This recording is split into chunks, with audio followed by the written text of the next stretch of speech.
प्रणाम सब गोटे के, स्वागत है यहाँ सबके ब्लॉग में।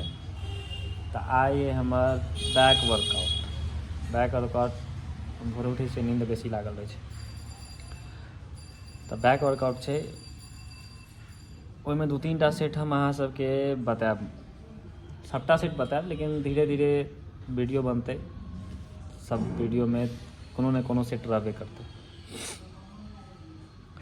अगर अहाँ सबके ज़्यादा सेट मारे के या फिर इच्छा है ज़्यादा सेट करे के, कोनो नया सेट के, तो वो मैसेज अहाँ हमरा कह सकै छी, ओ हम अहाँके मारि के बताएब केना सेट मारल जाइ छै।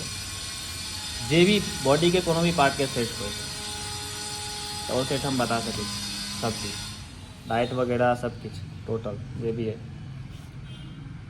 तो अहाँ सब बनल रहो ब्लॉग में, 2-3 टा सेट छै, हम मारि के अहाँके देखबै छी। और जे भी सेट मारे छी ना, जे भी सेट मारब अहाँ सब ना पूरा फील के साथ मारे के छै। ये नहीं कि आप केनाहियो सेट मारि लेलिए तो वो चीज़ नहीं हेबाक चाही।